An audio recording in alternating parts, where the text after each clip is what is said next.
Bismillahirrahmanirrahim. Alhamdulillahi rabbil alamin. Wa bihi nasta'in ala umurid dunya waddin. Wassalatu wassalamu ala asyrafil mursalin wa ala alihi wa ashabihi wa man tabi'ahum bi ihsanin ila yaumiddin. Allahumma inna nas'aluka ilman nafi'a wa rizqan tayyiba wa amalan mutaqabbala. Allahumma amin. Alhamdulillah, berbahagia Tuan Imam, saya kasihi barisan AJK, tak lupakan Tuan Pengerusi Surau, AJK serta ibu-ibu, bapa-bapa, tuan-tuan dan puan-puan yang saya kasihi sekalian. Jadi insya-Allah saya minta maaf atas keterlewatan sedikit saya daripada Kuala Lumpur tadi. Bila turun highway tadi, jalan biasa tu, ada lori bawa bosi pula, sonjo-sonjo. Kok kereta ada sayap, kita potong ikut atas. Tapi kalau kita potong juga, nyawa kita kena potong. Kan? Highway boleh laju. Sampai jalan lama keluar, Masya Allah, bawa bosi dia petang-petang. Slow dia. Jadi, Alhamdulillah sampai. Kita pun tak boleh terburu-buru. Cuma kita mesti usahakan sebaik mungkin. Jadi insya-Allah hari ini kita sambung tentang hadis yang menarik hari itu, tentang orang mukmin yang kuat lebih dikasihi oleh Allah Taala berbanding orang mukmin yang lemah. Hadis riwayat Muslim. Hadis ini menerangkan bahawa, kita tengok penerangan dia. Hadis ini menerangkan bahawa orang-orang mukmin masing-masing ada kebaikannya, iaitu imannya. Dan kena ingat juga, iman yang sentiasa meningkat ini adalah para anbiya, nabi-nabi, dan juga para rasul mursalin. Iman sentiasa naik. Makna makin baik, makin baik, makin baik. Tapi ada lagi satu golongan makhluk namanya malaikah. Malaikat dia punya iman konsisten, tak berubah. Dia pun tak ada hawa nafsu. Kalau malaikat tu suruh cabut nyawa, dia akan komitmen dia cabut nyawa, cabut nyawa, cabut nyawa. Takkan dia nak tangguh, bantah, lambatkan, cepatkan, tidak akan terjadi. Dan makhluk ketiga inilah dia yang kita sebut an-nas ataupun al-insan, manusia, yang mana imannya boleh bertambah, boleh berkurang. Ada satu kata-kata hikmah, tak silap saya, dari Saidina Ali atau Saidina Umar. Saya tak berani nak cakap, tak berapa nak ingat. Daripada semalam terlupa nak cari balik. Tapi kata-kata yang menarik. Dia sebut, celakalah orang yang hari ini lebih teruk daripada hari yang semalam. Hari esoknya lebih teruk daripada hari ini. Satu kecelakaan. Patutnya hari ini lebih baik daripada semalam, esok kita bertekad lebih baik daripada hari ini.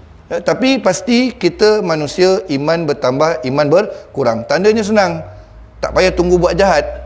Iman berkurang ni bila mana kita lewatkan solat contohnya, ataupun kita tangguh-tangguh taubat. Itu iman sedang senipis kulit bawang, kata orang Melayu.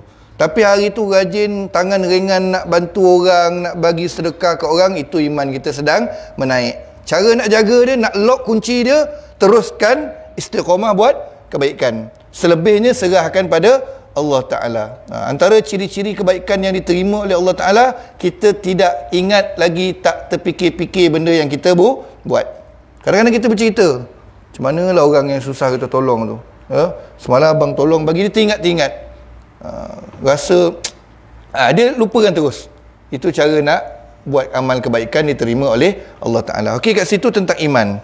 Tetapi setengahnya ada yang kuat semangat keagamaannya, tinggi hemahnya, luas dan jauh pemandangannya, tabah dan cekal hatinya, serta kuat berusaha untuk kebaikan agamanya, dirinya, umatnya dan tanah airnya. Manakala setengahnya yang lain adalah sebaliknya. Kata dalam huraian yang pertama ni, nombor 1 ni, manusia ni ramai yang nak buat baik, cekal hatinya, hebat, luas pemandangannya, tapi ada juga sebilangan kecil yang perangainya kurang cantik. Kita sesama Muslim, jahat macam mana pun, kita doa kebaikan untuk dia. Walaupun dia orang zalim, kita minta Allah Ta'ala bagi dia taufik dan hidayah. Tak boleh sekati-sekati nak doakan kehancuran untuk orang. Sebab saya mengajar dekat Taman Bukit Galena tentang menjaga lidah ni, kitab Bidayatul Hidayah. Kadang-kadang orang buat kita, itu saya dah cerita juga tu, ulang lagi sekali. Orang buat kita marah dengan orang tu, kita doa keburukan untuk dia. Kita doa dia accident. Padahal dia mengata kita je. Kita doa dia accident. Kita tak balas dengan kata-kata. Bahkan balas dengan kata-kata pun tak boleh. Orang buat jahat, kita balas dengan kebaikan. Accident lah kau depan tu. Accident orang tu. Daripada orang tu asalnya yang zalim mengata kita, bila dia accident disebabkan doa kita, doa tak baik tu, kita pula buat zalim pada dia. Itu tuan-tuan. Jadi doa. Tapi lain lah macam Israel kat Palestin, dekat Myanmar yang buat zalim dekat Rohingya tu. Kita kunut nazilah, kita doa kehancuran untuk dia. Dia kafir yang memusuhi dan menzalimi orang Islam. Sebab tu sentiasa doa kebaikan untuk orang. Sebab Nabi SAW janjikan, apa saya sebut, kalau kita doakan seseorang tu tanpa dia tahu apa yang kita doakan, dia dapat, malaikat aminkan untuk kita dah dapat sama-sama. Ada malaikat Allah Ta'ala letakkan khusus untuk benda tu. Kita doa dia kaya, malaikat doakan juga, aminkan juga doa untuk kita kaya. Jadi orang yang baik, dia panggil dalam bahasa Arabnya sifat mahmudah. Sifat mahmudah, buat benda baik. Lagi satu lawannya sifat mazmumah, suka buat benda yang tercela di sisi Allah Ta'ala. Yang kedua, tengok yang bawah tu, belum nombor 2, bawah tu, orang mukmin yang bersifat dengan sifat-sifat yang terpuji itu lebih baik dan lebih dikasihi oleh Allah Ta'ala. Ada doa yang Nabi SAW ajar, 4 perkara penting kita minta pada Allah Ta'ala. Allahumma inna, atau Allahumma inni as'aluka, atau Allahumma inna nas'aluka al-huda, minta petunjuk, wat-tuqa, dan minta ketakwaan daripada Allah Ta'ala, wal-afaf, dipelihara daripada perkara-perkara yang buruk, dipelihara daripada keaiban, keburukan, wal-ghina, dan juga rasa bersyukur pada Allah Ta'ala. Allahumma inni as'alukal huda, atau Allahumma inna nas'alukal huda wat-tuqa wal-afafa wal-ghina. Itu antara doa. 4 benda minta. Minta apa? Ke petunjuk Allah Ta'ala, minta pada Allah Ta'ala taqwa, minta pada Allah Ta'ala tutup, jaga segala keburukan, keaiban daripada kita. Yang keempat, minta wal ghina, bukan kaya ghina tu, tapi rasa cukup, rasa syukur yang tinggi pada Allah Ta'ala. Banyak doa Nabi SAW ajar kan. Tuan-tuan tengoklah doa-doa pilihan tu, hafal, ada panjang ada pendek. Allahumma inna nas'aluka ridhaka wal jannah wa na'udzubika min sakhatika wan nar. Kalau guru saya ketika belajar kat Jordan dulu, ada seorang, dia baca doa yang kita bacakan ketika wirid lepas solat 7 kali, itu sunnah Nabi tu. Allahumma ajirna minan nar. Boleh baca dalam doa lepas solat kan? Doa lepas solat kalau seorang ke jadi imam ke, boleh baca Allahumma ajirna minan nar. Bukan sekadar dalam wirid je. Wirid baca 7 kali. Sebaik-baiknya itu, ya. Nombor 2, tiap-tiap seorang mukmin hendaklah bersungguh-sungguh berusaha memperolehi perkara-perkara yang mendatangkan manfaat sambil meminta pertolongan kepada Allah Ta'ala, supaya dengan ihsannya memberi taufik dan menjayakannya. Kerana manusia walau bagaimana bijak dan kuat berhajat kepada pertolongan dan pimpinan Tuhan. Ya, tiap-tiap orang mukmin kena bersungguh-sungguh supaya memperoleh perkara-perkara yang mendatangkan manfaat. Kena sentiasa minta pada Allah Ta'ala. Dah kaya, minta rezeki berkat. Betul tak? Bukan terhenti kat situ. Dah dapat anak, lama tak dapat anak, dapat anak. Selalu saya bagi contoh tentang zuriat apa semua. Dapat anak, doa pula anak tu anak soleh dan solehah. Dapat kereta, doa pula kereta tu dapat bawa pergi masjid selalu. Dia tak terhenti kat situ. Sebab orang yang benar-benar beriman, yang sedar dia hamba Allah Ta'ala, dia tahu sampai dia mati, dia bergantung kepada Allah Subhanahu Wa Ta'ala. Yelah, ada kereta, kalau Allah Ta'ala tak rezekikan ada duit isi minyak, kereta tak jalan tuan-tuan. Tak ada boleh isi air dia. Jangan ingat kita wali, baca kat air jadi petrol. Ada orang saya pernah habis minyak, dia kata, kau baca-baca lah sikit, kau kan ustaz, baca sikit-sikit, mudah-mudahan air jadi minyak petrol. Kau biar betik, kata. Aku ni bukan wali. Wali ni bukan boleh tekan-tekan karomah ni kan. Bukan boleh tekan-tekan Swiss. Orang nak dapat taraf wali aulia di sisi Allah Ta'ala tu pun bukan calon-calon orang. Orang yang tinggal qiyamul lailnya, orang yang tak tinggal istighfarnya. Bukan orang yang kadang-kadang leka, kadang-kadang jadi orang yang kadang-kadang rajin, kadang-kadang malas, kadang-kadang leka, kadang-kadang khusyuk. Bukan macam tu. Karomah pula tu bukannya boleh tekan-tekan on. Jalan atas air sekati-sekati bila-bila tak boleh. Dia datang tanpa disangka. Antaranya kalau kisah wali-wali ni, kisah antara tuan-tuan dan perempuan nak percaya atau tidak, saya menakalkan cerita. Antaranya kisahnya macam Tok Kenali. Saya pernah baca satu buku 7 Wali Melayu. Dia dah sampai petang nak menyeberang sungai Kelantan kan, dekat Kelantan kan. Perahu penambang dah lepas, dah habis trip ataupun dah lepas pergi seberang. Dia nak cepat, dia ada kuliah. Ada orang nampak dia sampai berjalan atas air. Wallahu alam.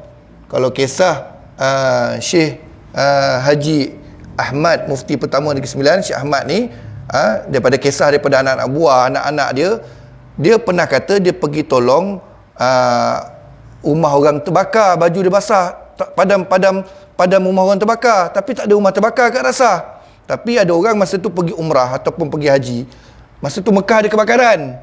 Arwah ni ada sama-sama sekali tolong padamkan api. Dia sangka arwah ni betul-betul lah pergi tanah suci masa tu. Macam-macam lah. Itu benda yang terhijab dek mata. Kalau orang-orang alim aulia ni karamah. Kalau orang macam saya ni nak lemas tiba-tiba selamat, dia panggil ma'unah. Pertolongan dari Allah Ta'ala suruh kau jadi lagi baik. Kalau tak semayang, tak buat ketakwaan, kaya, buat apa-apa serba menjadi, itu bukan hebat. Itu dia panggil istidraj. Allah Ta'ala bagi, kasih leka, kasih syok, nanti tak payah nak timbang-timbang, campakkan terus ke dalam neraka. Na'udzubillah min zalik. Itu dia. Ada orang syok, tuan-tuan. Sama saya belajar lu ada juga, tak solat contohnya, tapi markah peksa tinggi, bangga. Saya tak pelik. Kawan-kawan lain cakap tak perlu, jealous, tapi nasihat dia lah. Tak pelik, memang Allah Ta'ala boleh bagi, tapi bagi dengan cara murka. Itu istidraj kan. Aku bagi, tapi aku berpaling daripada kau. Aku tak sayang dengan kau. Bagi juga. Kalau tak, orang bukan Islam, orang yang kufur pada Allah Ta'ala, dia kebuluh lah. Tapi rahmat, ini beza rahmat dengan redha. Rahmat Allah Ta'ala semua makhluk dapat. Yang bukan Islam, yang kaki melawan Islam ke, yang kufur ke, dia dapat. Makan, minum, rezeki ada. Tapi Allah Ta'ala tak gembira dengan cara dia. Tak sayang pun dia.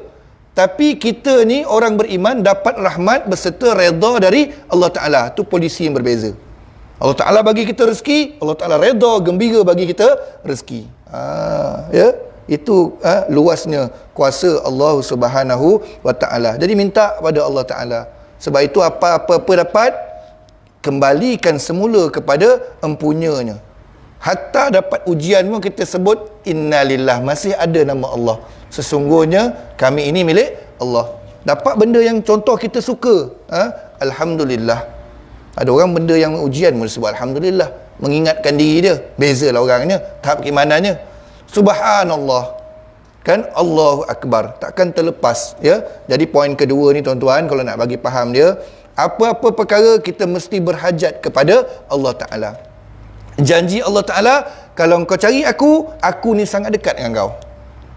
Dalam ayat Quran lain Allah Ta'ala sebut wa nahnu aqrabu ilaihi min hablil warid. Aku ni, kata Allah Ta'ala, lebih dekat daripada urat nadi dekat leher. Mana lebih dekat? Dia lebih dekat dari itu. Maknanya kita, Allah selamatkanlah aku. Sampai dah. Kan saya kata jenis-jenis doa, cepat lambat apa tu, tapi tetap sampai pada Allah Ta'ala. Ya? Jangan sifat sombong. Kita manusia lemah. Wa huliqal insanu dha'ifa. Tapi kita Allah Ta'ala ciptakan dengan sistem yang cukup baik. Cukup baik. Laqad khalaqanal insan fi ahsani taqwim. Terbaiklah kita ni. Cuma program tu nak kena guna elok-elok. Manusia dicipta dalam keadaan lemah, tak tahu. Tapi sistem yang ada pada dia tu, kalau dia guna betul-betul, dia jadi hebat. Sebab itulah Nabi Adam AS, dia punya kecerdikan genius dia, dia tahu semua nama benda beserta dia punya fungsi. Itu saya pernah belajar tentang otak manusia. Otak manusia dia tak ada gigabyte. Dia boleh masuk sebanyak mana yang boleh. Jangan kata orang rumah kirim barang kan, 10 barang je, abang limit sampai 10 je. Allah Ta'ala bagi kertas dengan pen. Betul tak? Ataupun suruh dia tulis sehari sebelum hafal macam hafal surah. Dia tak ada limit. Manusia dia tak ada hafal, terhenti. Sebab moyang kita Nabi Adam AS tak ada limit. Dia tahu semua benda.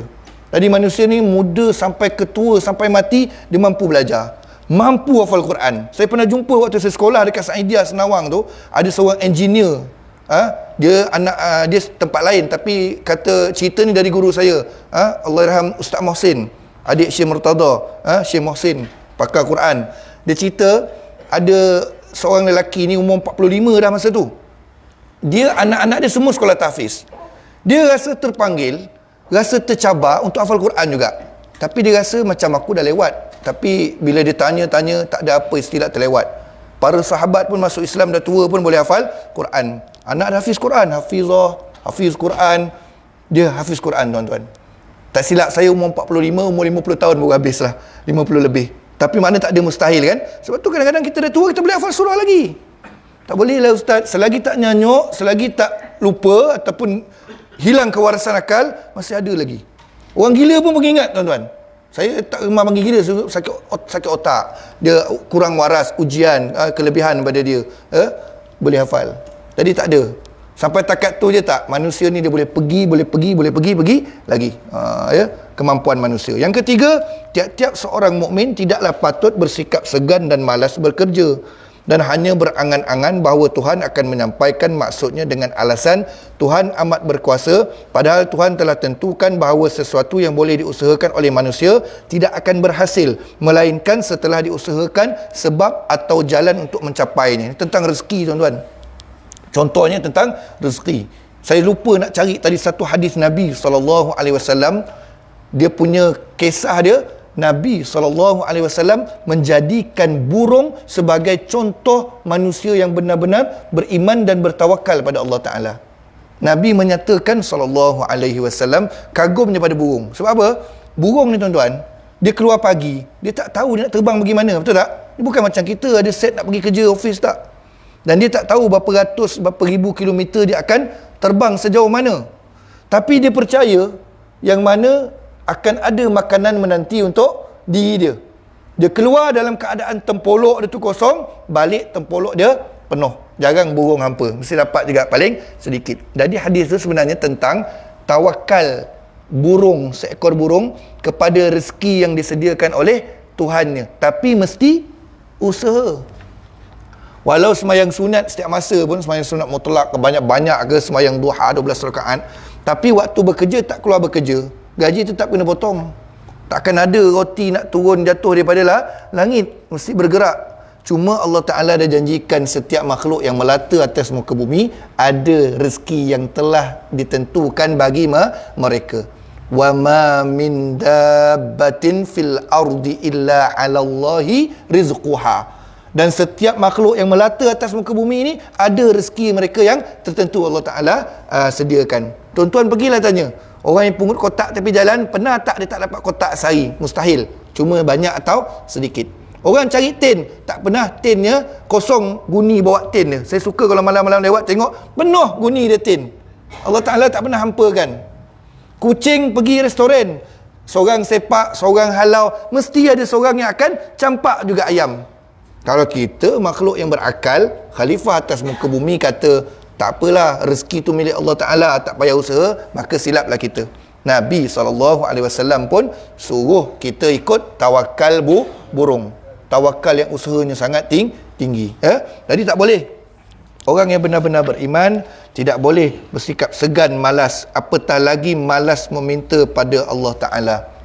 Minta pada Allah Ta'ala. Saya ada juga seorang guru saya ajar, kalau nak berdoa dengan Allah Ta'ala, anggap rasakan diri kita seolah-olah berbicara dengan Allah Ta'ala, tapi dengan penuh sopan, penuh adab lah berdoa tu kan. Kita baca bismillah, maknanya kita ni tak tahu doa bahasa Arab, kita naik kereta, bismillahirrahmanirrahim, selawat sikit, Allahumma salli ala Sayyidina Muhammad wa ala ali Sayyidina Muhammad. Ya Allah, aku nak pergi kerja ni. Tengok macam tu kan? Anggap kita sedang berkata-kata di depan Allah Ta'ala, berbicara, aku nak pergi kerja ni, selamatkan perjalanan aku pergi dan balik, lapangkan rezeki aku, tambah rezeki aku ya Allah. Cakap itu seolah-olah kita ni berhadapan dengan Allah Ta'ala. Dan pastinya kita sentiasa dipantau dan dihisap oleh Allah Ta'ala. Macam tu dia ajar. Walaupun dia bukan seorang ustaz, saya setuju. Sebab kita rasa kita ni meminta, menghambakan diri pada Allah Ta'ala. Sebab tu sujud kita kena sempurna 7 tu tulang. Sujud betul-betul. Tak boleh poket duduk kat atas dahi je kan, duit dalam poket. Tak, kita semua kasih sujud, kasih turun, menunjukkan tak ada apa yang tinggal dekat atas. Maka siapa yang sujud punggung tinggal, dahi je kat bawah, tak sah. Melainkan adalah keuzurannya. 7. Sebab tu kasih kena betul-betul. 1, 2, 3, lutut 4, lutut sebelah lagi 5, kaki 6, kalau boleh kena sebanyak mana jari yang boleh 7. Betapa tak boleh tinggal dengan tu kan. Kalau tak, ada orang yang kepala je, poket tak nak turun kan, ada tu lutut saja, dahi tak nak sujud. Sebab tu saya pernah terbaca lah, ada satu artikel orang-orang Syiah yang sesat ni, orang-orang Syiah dan Yahudi pun dia buat macam tu juga, sesat Yahudi yang kufur ni, mereka ada yang cara tanam bila mati kan, kalau ikut Yahudi Ortodoks ni, dia ada mandikan, wangi-wangikan, balut kain kapan macam kita Yahudi Ortodoks yang ikut cara lama. Tapi yang moden ni ada yang bakar, sedangkan agama dia tak pernah ajar membakar, mereka tanam berdiri. Kenapa tanam berdiri? Yahudi, ada sebahagian Syiah buat macam tu, tanam berdiri. Kenapa? Nak mengatakan, sampai aku mati, aku takkan tunduk pada Allah Ta'ala. Gasak kau lah ke alam kubur tu nanti. Kita jangan sampai kita mati, kita tak tekan tunduk pada Allah Ta'ala. Secara jelas atau tidak je, jelas. Kan semayang antaranya kan. Berat tuan-tuan. Okey. Yang keempat, setelah seseorang itu bersungguh-sungguh mencari jalan untuk mencapai maksudnya, dia dah buat usaha sungguh-sungguh serta berusaha dengan sedaya upayanya menurut jalan yang diketahuinya, tiba-tiba perkara yang diusahakan itu tidak juga berhasil seperti mana yang dia nak, maka pada saat demikian tidak ada jalan baginya untuk menghadapi qada takdir yang berlaku itu, melainkan menghadapi dengan perasaan tenang tenteram serta berkata sebagaimana yang diajar oleh Rasulullah sallallahu alaihi wasallam dalam hadis yang tersebut, yang maksudnya perkara ini telah ditakdirkan Tuhan dan apa yang telah ditentukan oleh kehendak kebijaksanaannya tetap berlaku, sambil ia berusaha lagi mencari jalan untuk menjayakan maksudnya.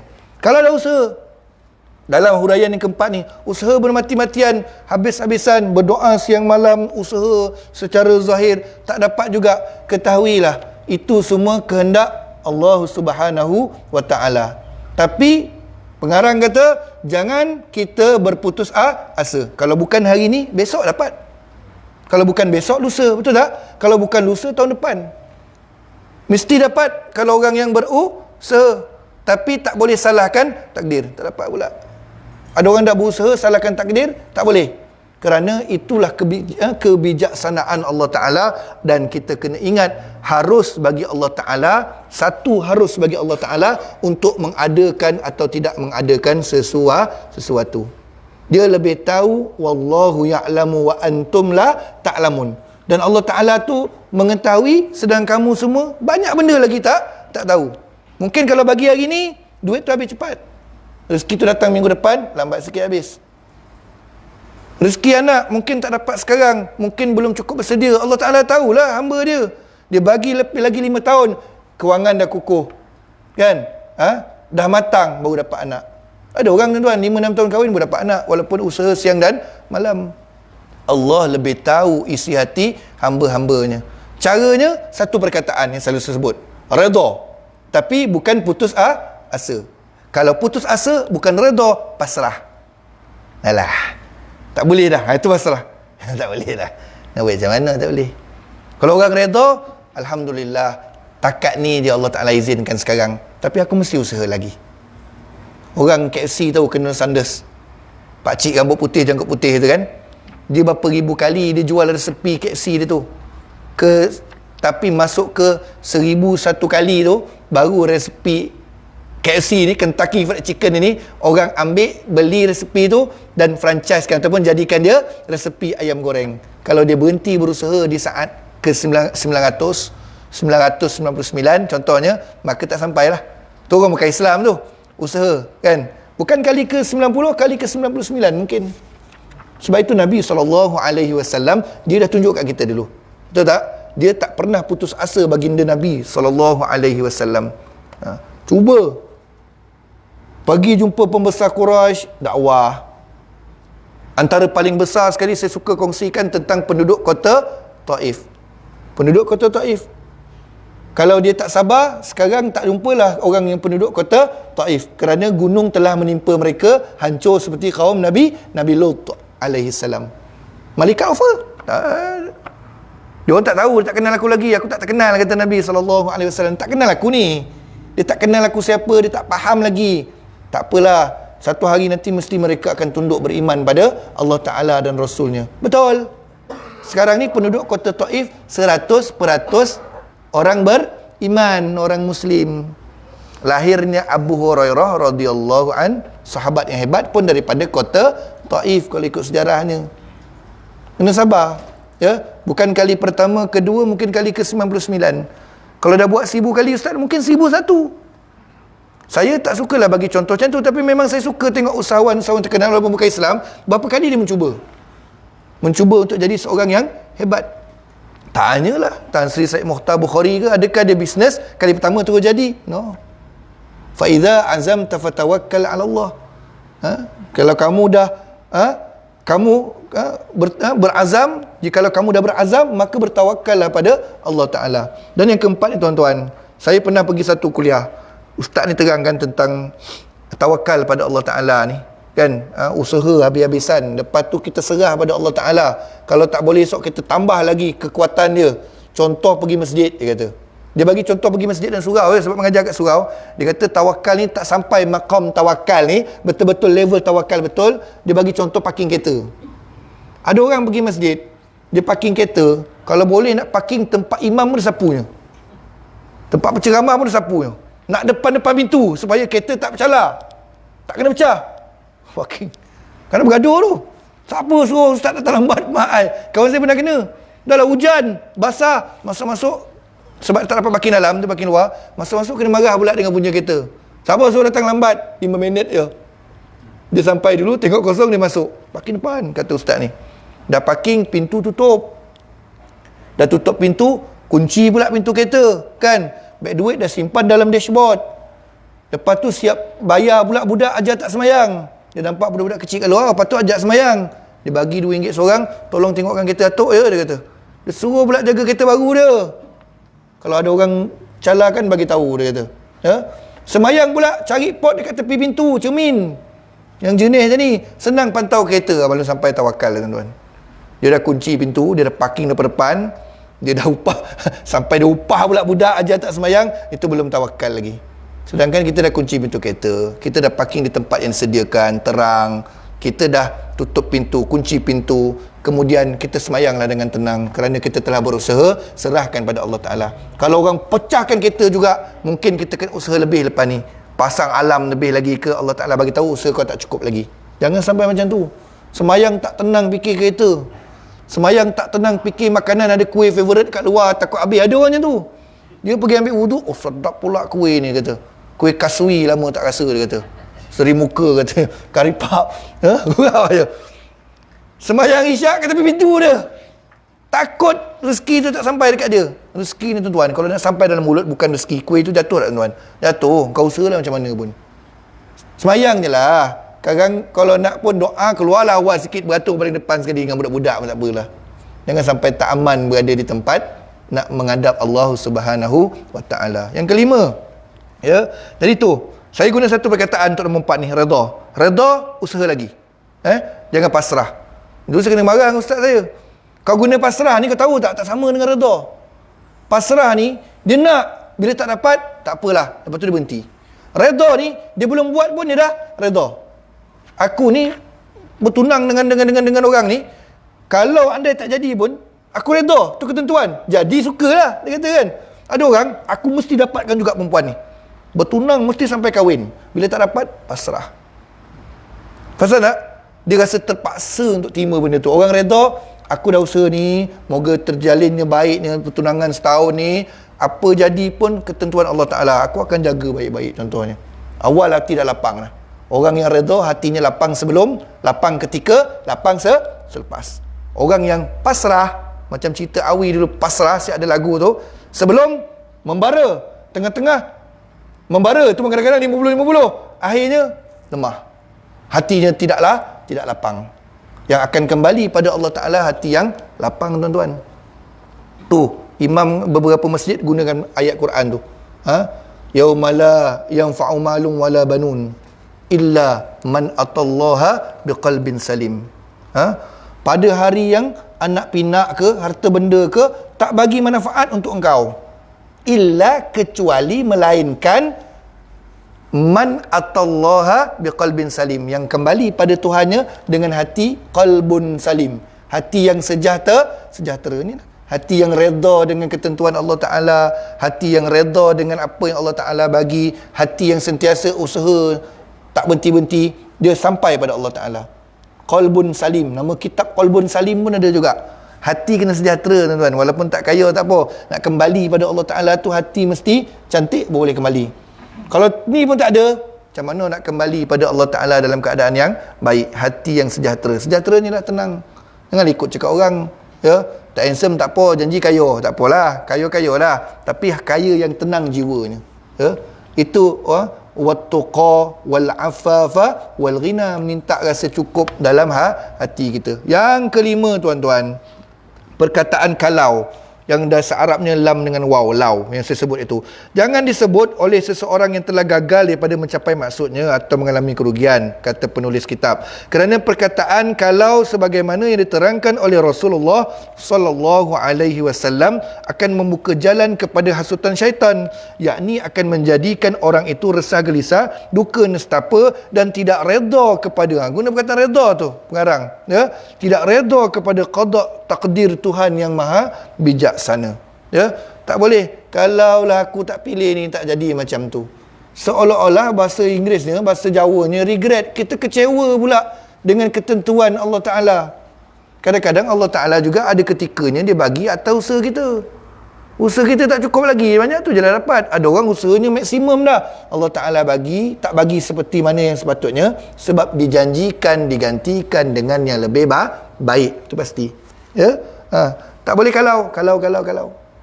Faham aksiden? Kalau aku ikut jalan tu, kalau ada ketentuan kau aksiden, kau pilih jalan lain, qadar takdir lain pun, kau aksiden juga. Allah Ta'ala nak uji. Mungkin dengan kereta lain, betul tak? Tak boleh kalau. Cara dia, hadapi. Kalau, itulah membuka pintu-pintu syaitan untuk merasakan was-was dalam hati manusia. Bahawasanya Allah Ta'ala ni menentukan benda yang tak baik untuk aku. Macam itulah rasa manusia. Allah Ta'ala ni tak tolong aku, tu lagi teruk tu. Allah Ta'ala tak sayang aku, tu lagi teruk. Tak tolong, tak bagi. Allah Ta'ala tak sayang aku, Ustaz. Kalau tak sayang, kau sekarang ni tak ada ni. Mungkin kau jadi orang gila ke, kau tak dapat lagi makan elok-elok, pakai elok-elok macam sekarang. Masih solat 5 waktu lagi. Sayang. Itulah namanya putus asa dari rahmat Allah Ta'ala. Dalam Quran Allah Ta'ala sebut, Qul ya ibadiyalladzina asrafu ala anfusihim la taqnatu min rahmatillah. Allah Ta'ala katakanlah wahai Muhammad, wahai ya ibadiyalladzina asrafu ala anfusihim, wahai hamba-hambaku yang telah melampaui batas, buat dosa, buat maksiat, la taqnatu min rahmatillah, jangan putus asa dari rahmat Allah Ta'ala. Jangan putus asa. Aku boleh, kalau bukan hari ni, esok aku boleh. Contoh antara negara bangsa yang hebat, yang mengatakan kalau hari ni tak boleh, besok boleh. Kalau besok tak boleh, lusa boleh. Dia bukan Islam, tapi dia ada budaya Islam yang dia bawa.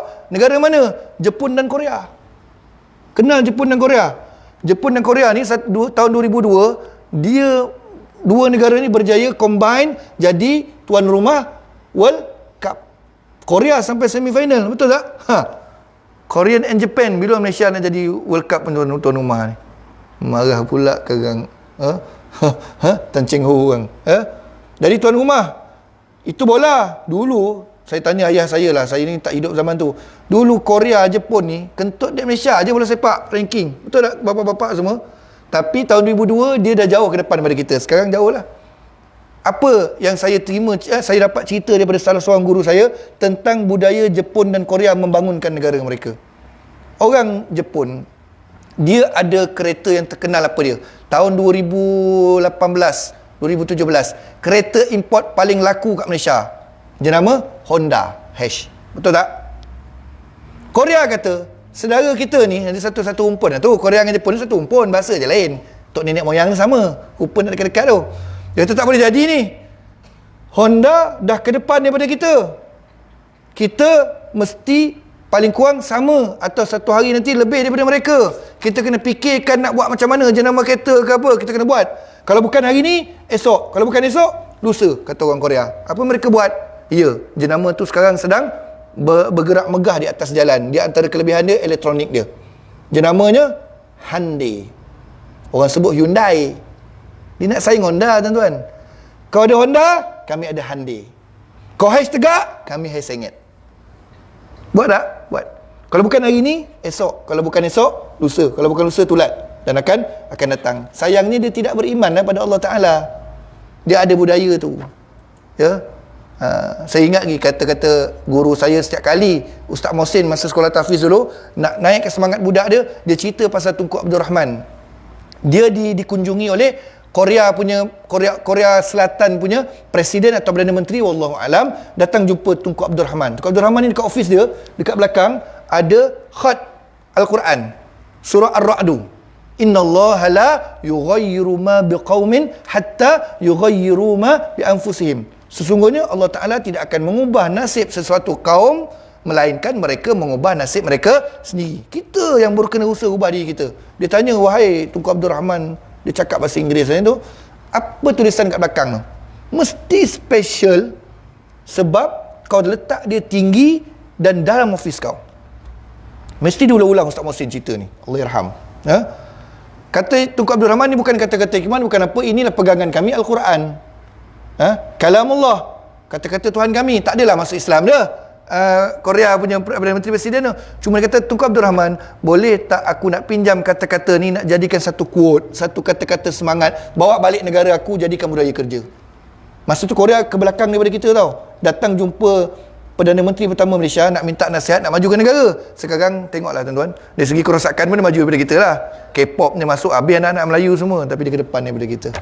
Sebab nak ubah nasib ni, kita dengan iltizam mengubah nasib kita sendiri dengan izin Allah Ta'ala. Takkan ada izin tanpa usaha daripada hamba-hambanya. Okey. Dan jangan guna kalau, tuan-tuan. Jangan kalau. Saya kata kalau ni takkan jadi sampai bila-bila. Kita kena berhadapan, kita kena qalbun salim, jiwa yang lapang menerima ketentuan dari Allah Ta'ala. Tapi dalam masa yang sama, berusaha mengubah nasib kita dengan mencari qadar takdir yang lebih baik. Kita dah belajar pasal qadar takdir, cari lebih baik. Hidup ni ada option. Hidup ni ada pilihan. A, B, C sampai Z, tuan-tuan. Alfabet. Kenapa kalau sampai A, B, C kita kata habis? Ada sampai Z lagi tu. Kenapa tak teruskan jalan? Teruskan, tuan-tuan. Sama lah macam belajar Quran. Saya tak boleh, Ustaz, lidah saya dah keras lah. Tak. Al-Quran yang melembutkan lidah. Ya, Al-Quran lah melembutkan lidah. Al-Quran memang melembutkan lidah. Orang tak boleh sebut R, boleh sebut R. Ni saya saksi dengan mata saya sendiri. Waktu saya belajar umur 18 tahun, pergi talaqi Quran, ada kawan saya, dia pelat R. Dikerjakan oleh Tuan Syekh ni, sampai R dia dah ada bunyi dah. R. Daripada R pelat, boleh bunyi ada getaran R. Ya. Jadi tuan-tuan yang dikasihi Allah Ta'ala, kesimpulannya, menurut keterangan Al-Quranul Karim, bahawa Allah Ta'ala telah mencipta manusia dan melengkapkannya dengan segala persediaan yang menjadikan dia dapat memilih kebaikan dan melakukannya, juga dapat memilih kejahatan dan melakukannya. Surah Al-Insan ayat 2 hingga 3 dan surah Al-Balad ayat 10 dan surah Asy-Syams ayat 7 hingga 10. Itu dalilnya. Ya. Jelasnya manusia mempunyai persediaan untuk menjadikan dirinya mencapai kebahagiaan dengan amal-amalnya yang soleh, juga menjadikan dirinya ke lembah kecelakaan dengan amal-amal yang jahat. Syaitan takkan jadi orang makhluk yang bertanggungjawab ke atas kita. Kalau belajar tentang hakikat iblis, syaitan ni perbuatan jahat.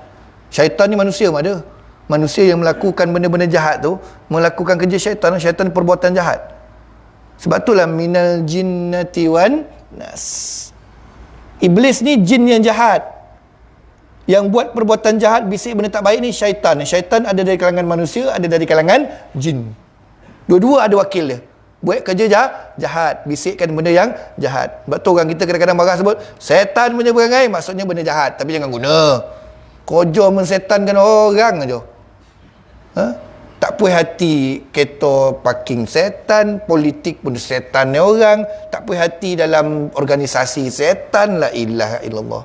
Tersodak syaitan. Ya. Tu je ayat Tapi itulah dia.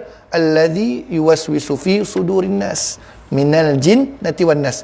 Yang tiupkan rasa was-was dalam hati manusia ni dari kalangan jin dan manusia. Dia panggil buat kerja setan, buat kerja jahat, buat kerja yang menyekat, buat kerja yang menyekat orang daripada buat benda baik, takwa pada Allah Ta'ala. Yang jahat, yang tu iblis. Iblis ni tuan-tuan, keturunan dia, kalau dia dah hasut kita, dia tak ada nak tanggungjawab kat kita dah. Nanti dekat padang mahsyar kita nak kata, iblis hasut aku, ya Allah, hasut aku suruh mencuri. Iblis kata, jin-jin yang jahat ni kata, aku sebut dia bagi idea kat telinga dia. Aku tak letak pisau pun. Macam kan tu? Aku tak letak pisau pun. Dan dia buat betul-betul apa suruh? Aku tak letak pisau pun. Macam tu tuan-tuan. Tak ada nak ringan azab kita nanti, na'udzubillah min zalik. Tak adalah nak ringan azab manusia ni dek kerana setan nak iblis nak bertanggungjawab. Takkan, never. Kita kena tanggung sendiri walaupun kita kata dia yang hasut, tuan-tuan. Ya. Jadi kita akan berhenti dekat amal-amalnya yang jahat tu. Nanti kita akan habiskan pada yang akan datang tentang huraian tu, dan kita akan masuk tajuk yang baru, wajib menjaga dan memelihara jangan rosak iman dan Islam. Ya, bagi mematuhi SOP kita berhenti pada masuknya waktu Isyak. Ya, jadi tuan-tuan dan puan-puan yang dikasihi Allah Ta'ala, ambil 2 minit atau 3 minit sebelum azan ni. Kesimpulannya untuk pengajian hari ini, jadilah manusia yang sentiasa berharap pada Allah Ta'ala. Kalau kita bila berhenti berharap pada Allah Ta'ala, habislah kita. Sama ada kita ni terlalu lemah, putus asa dari rahmat Allah, ataupun kita sombong dengan Tuhan yang memiliki segala-galanya. Dua je. Kalau kita rasa tak bergantung pada Allah Ta'ala, satu, kita ni lemah benar lah, teruk. Mukmin yang lemah ni Allah Ta'ala tak suka. Putus asa rahmat. Ataupun kedua lagi teruk, kita dah tak bergantung pada Allah Ta'ala kerana kita sombong sebab kita rasa kita buat. Siapa yang sombong macam tu? Qarun antaranya. Asalnya okey, bila dapat buat emas sendiri, ini semua disebabkan ilmu kepandaian aku, bukan Tuhan punya ilmu, dia kata. Akhirnya ditenggelamkan ke dalam tanah menjadi tasik Qarun. Janganlah jadi Qarun zaman moden. Ya, wallahu alam. Segala yang baik tu datang dari Allah Taala, yang buruk dari Allah Taala disebabkan kekurangan saya. Kita jumpa lagi kelas akan datang. Wabillahi taufiq wal hidayah. Wassalamualaikum warahmatullahi wabarakatuh.